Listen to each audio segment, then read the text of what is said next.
Hey everyone, welcome back to the channel. Your board certified family physician here in the US. If you are waking up every single night, somewhere in the middle of the night with your mouth so dry you feel like you're literally being jolted awake by thirst, I want you to pause. Put down that glass of water for just a second. I'm serious, take 2 minutes and watch this video. Because what I'm about to share with you, it could genuinely save your life. A lot of people assume that waking up thirsty is just because they didn't drink enough water during the day, or they blame it on getting older. But here's the truth, sometimes that thirst is not about dehydration at all. It's actually your body sounding an alarm. There's a kind of thirst that no amount of water can put out, because the problem isn't that you're low on water.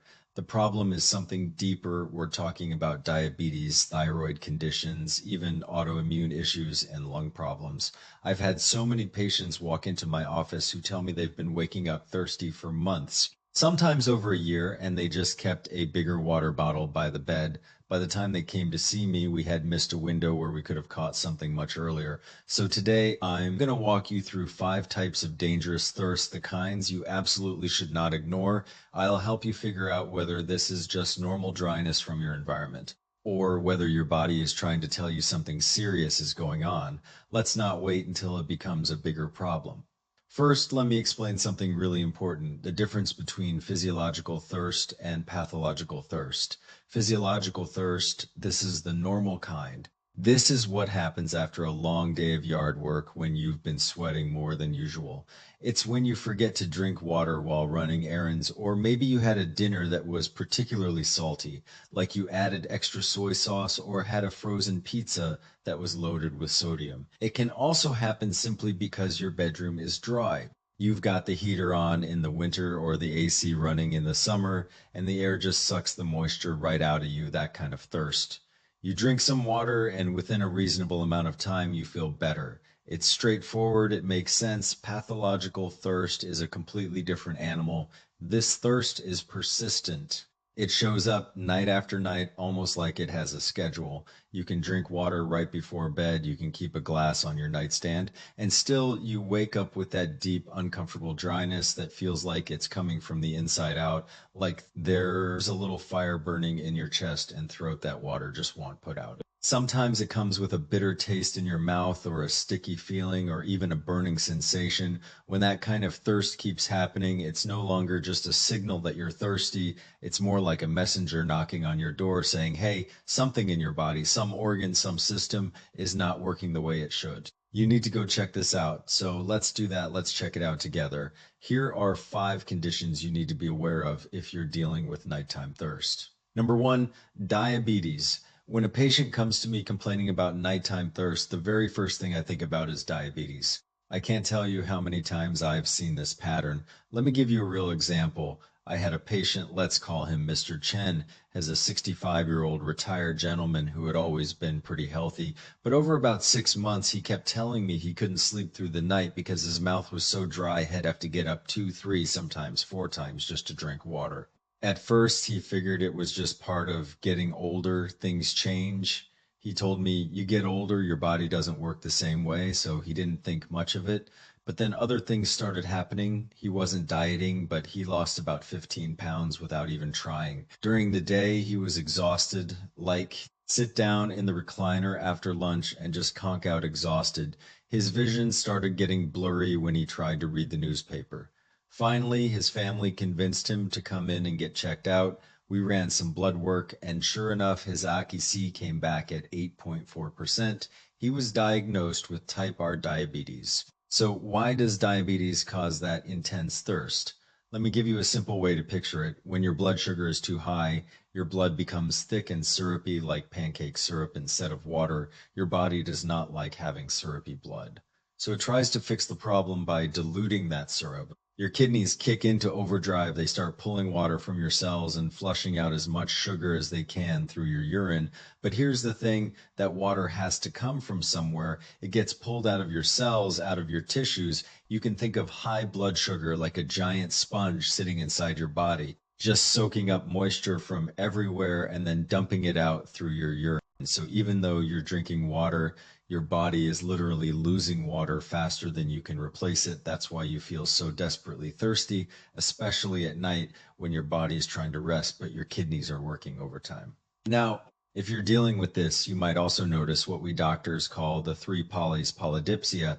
That's the thirst, polyuria, that's frequent urination, especially at night, and polyphagia, that's increased hunger, even though you might be losing weight. If this sounds familiar, please, and I mean this, go see your doctor, ask for a fasting blood sugar test and an ASI. This is something we can manage, but we need to catch it first. Number 2, diabetes insipidus. Now, I know this sounds like diabetes, but it's actually a completely different condition. It has nothing to do with blood sugar.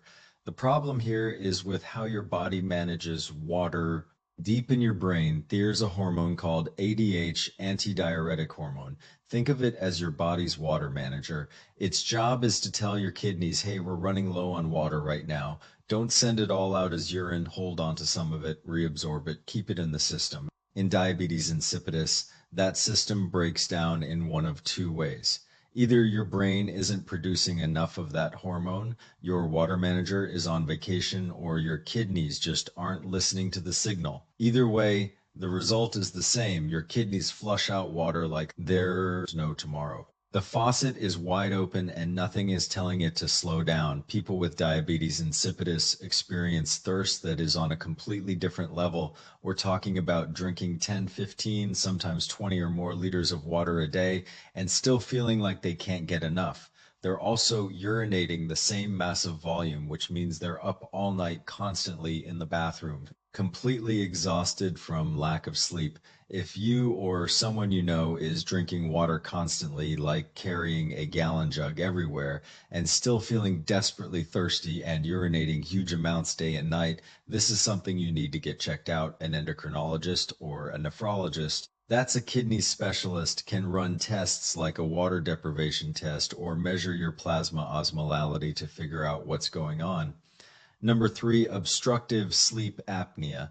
This one is what I call thirst from being suffocated. If you snore or if your partner snores, I need you to listen carefully. Not all snoring is dangerous, but if the snoring is loud, irregular, and has pauses, if it sounds like the person stops breathing for 10, 15, sometimes 30 seconds, and then there's a loud snort or gasp as they wake up just enough to take a breath, that's not just snoring, that's sleep apnea. Here's what's happening. When you fall asleep, the muscles in your throat relax, and someone with sleep apnea, they relax too much. The soft tissue collapses and blocks your airway. You stop breathing, your oxygen level drops. Your brain panics and pulls you out of deep sleep just enough to open your mouth and gasp for air. Now think about what happens when you spend an entire night with your mouth hanging open. Your saliva evaporates, the moisture in your mouth and throat just dries right up like a wet towel left out in the sun. By the time morning comes, you feel like you've been eating sandpaper all night. That's where the thirst comes from. But here's the part that really matters. Sleep apnea is not just about snoring and thirst. When you stop breathing night after night, your body is being starved of oxygen. That puts enormous stress on your heart and your brain. It dramatically increases your risk for high blood pressure, heart attack, stroke, and even irregular heart rhythms. If your partner has told you that you snore loudly and sometimes stop breathing, please do not brush this off. Don't treat it like it's just a funny quirk. This is serious, a sleep study, which you can do at home or in a lab, is the gold standard for diagnosing this. And treatment like a CPAP machine can literally change your life. Not just the thirst, but your heart, your brain, your energy levels, everything. Number 4, hyperthyroidism, overactive thyroid. Think of your thyroid as the engine that runs your body. When it's working normally, it hums along at a steady pace. When it's overactive, that's hyperthyroidism. It's like that engine is revving at full speed all the time. What happens when an engine runs too fast? A few things. First, it burns through fuel like crazy. So people with hyperthyroidism often have a huge appetite. They eat a lot, but they lose weight. Second, it generates a massive amount of heat, so you feel hot all the time. You sweat easily. You might feel like you're the only person in the room who's fanning themselves in the middle of winter. And third, that engine needs coolant. All that extra metabolic activity burns through your body's water supply. You become dehydrated faster, and you feel that intense thirst, especially at night when your body is supposed to be slowing down, but instead is still running hot. If you're dealing with nighttime thirst and you also notice your heart racing or pounding, your hands shaking a little, feeling unusually anxious or irritable, and maybe your eyes feel a bit bulging or dry, those are all signs that your thyroid might be overactive. A simple blood test can check your TSH, T3, and T4 levels. And if it's hyperthyroidism, we have treatments that can help you feel like yourself again. Number 5, Sjögren's syndrome. This one's name is a little tricky. It's pronounced Sjögren's, but what it does to your body is very straightforward. It's an autoimmune disease. That means your immune system, which is supposed to protect you, gets confused and starts attacking your own body. Specifically, it attacks the glands that produce moisture, your salivary glands, your tear glands. When those glands are under attack, they just stop working. The result is severe dryness. And I mean, severe patients with Sjögren's will tell you it feels like their mouth is stuffed with cotton balls. Eating something dry like a cracker, a piece of bread, even a cookie is almost impossible without washing it down with water. Some people carry a water bottle everywhere just to get through a meal, and because the tear glands are also affected, your eyes become painfully dry. It feels like there's sand or grit in your eyes all the time. You might have a burning sensation or feel like you just can't get your eyes comfortable no matter how many eye drops you use. But here's the thing, Sjögren's doesn't just affect your mouth and eyes because it's a systemic autoimmune condition. It can also cause joint pain, fatigue, and even affect your lungs or kidneys in some cases. So if you're dealing with that combination, severe dry mouth, severe dry eyes, maybe joint aches or exhaustion, this is not something to dismiss. You'll want to see a rheumatologist. They specialize in autoimmune conditions and can help you figure out what's going on.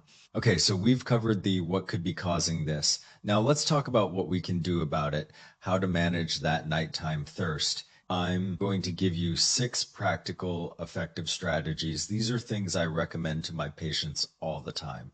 Number 1, stay hydrated the right way. No matter what's causing the thirst, staying hydrated is essential, but how you hydrate matters. I tell my patients, especially those of us over 40 or 50, to sip water throughout the day instead of chugging large amounts all at once. Keep a water bottle on your desk, in your car, by your couch. Take small, frequent sips. Then about an hour to 2 hours before bed, have 1 small glass of water, about 4 to 6 ounces. That's roughly 100 to 150 milliliters. Do not drink a huge glass right before bed, or you'll be up all night in the bathroom, which defeats the whole purpose.